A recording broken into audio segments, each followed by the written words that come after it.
लद्दाख में आके लद्दाख की मैगी खा के कैसा लग रहा है। ये पूछते ही देखिए ये जनाब इतना खुश हो गए, इतना आनंद उनको लगा और मोहित हो गए कि बोलने लगे कि ये मैगी खा के मेरे मन में ये ख्याल आ रहा है कि इन फ्यूचर हम लोग यहाँ पे चाय और मैगी की टपरी खोलने वाले हैं और आप सबको यहाँ पे आने का वो इनविटेशन दे रहे हैं। तो आइए और यहाँ पे चाय पे चर्चा कीजिए और हमारे हाथ से मैगी खाइए। और इन भाई साहब को क्या पता, अगर ये सच हो जाए तो मैं खुद ना खा जाऊँ पूरा मैगी।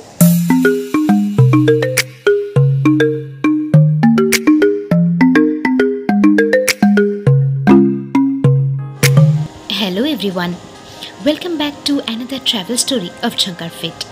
और এখন আমাদের গন্তব্য হেমিস মনেস্ট্রি।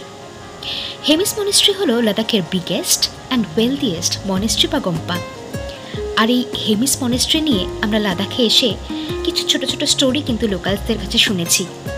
তো যেতে যেতে শেয়ার করি। ও করম খুদায়া है तुझे मुझसे मिलाया है, तुझ पे मर के ही तो मुझे जीना आया है। ओ तेरे संग यारा खुश रंग बहारा, तू रात दीवानी मैं जर्द सितारा। ओ तेरे संग यारा खुश रंग बहारा, मैं तेरा हो जाऊं जो तू कर दे इशारा। লে মানালি হাইওয়ে ধরে লে থেকে অলমোস্ট 50 কিলোমিটার দূরে এই হেমিস মনেস্ট্রি পৌঁছতে হবে এবং একদম ঠিক পাশে ইন্দাস রিভার, মানে যাকে আমরা বাংলায় বলি সিন্ধু নদ, তাকে সাক্ষী রেখে এত সুন্দর বরফ ঢাকা পাহাড় আর পাশে ইন্দাস রিভার দেখতে দেখতে হেমিস মনেস্ট্রির জার্নিটা ভীষণ সুন্দর। এই হেমিস মনেস্ট্রি যেন একটা হিডেন জেম। कहीं किसी भी गली में जाऊं मैं, तेरी खुशबू से टकराऊं मैं, हर रात जो आता है मुझे वो ख्वाब तू, तेरा मेरा मिलना दस्तूर है, तेरे होने से मुझ में नूर है, मैं हूँ सोना सा एक आसमां महताब तू। হয়তো ভাবছেন এটাকে হিডেন কেন বললাম। হিডেন এই জন্য বললাম, হাইওয়ে থেকে কিন্তু এই মনেস্ট্রি একদম চোখেই পড়ে না এবং যখন আমরা মনেস্ট্রির জন্য টার্ন নিই তখন যেন আস্তে আস্তে আমাদের সামনে থেকে পাহাড় সরতে সরতে সরতে সরতে হঠাৎ একটা হিডেন জেমের মতোই এই হেমিস মনেস্ট্রি আমাদের চোখের সামনে ভেসে ওঠে।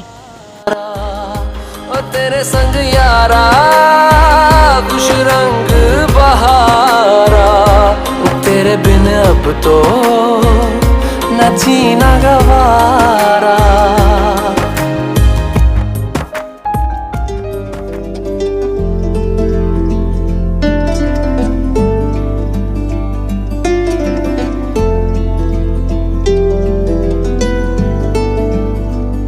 ओ सजनी रे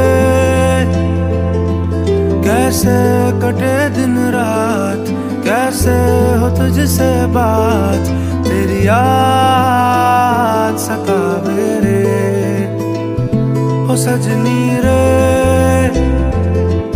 कैसे कटे दिन रात, कैसे मिले तेरा साथ, तेरी याद सतावे रे।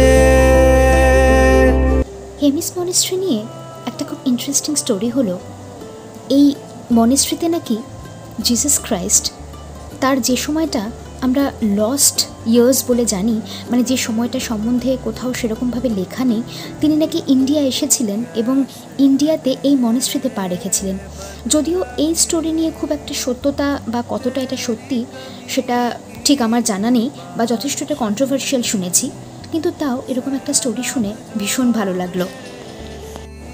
সবশেষে এত ঘোরাঘুরি করে এত স্টোরিজ শুনে সব কিছু দেখে কিন্তু খুব খিদে পেয়ে গেছিলো, তাই আমরা শেষে ম্যাগি আর মোমোর কম্বিনেশনে আমাদের লাঞ্চটা করে ফেলেছিলাম। আর লাদাখি মোমো লাদাখে বসে খেতে তার তো একটা মজাই আলাদা। তবে আমাদের মোমোর সঙ্গে খুব একটা পার্থক্য নেই, বাট যা পার্থক্য সেটা হচ্ছে অ্যাম্বিয়েন্সে। তো এইভাবে আমরা আমাদের হেমিস যাত্রা শেষ করলাম। তো দেখা হচ্ছে লাদাখের আরেকটা এপিসোডে। ততক্ষণ সঙ্গে থাকুন।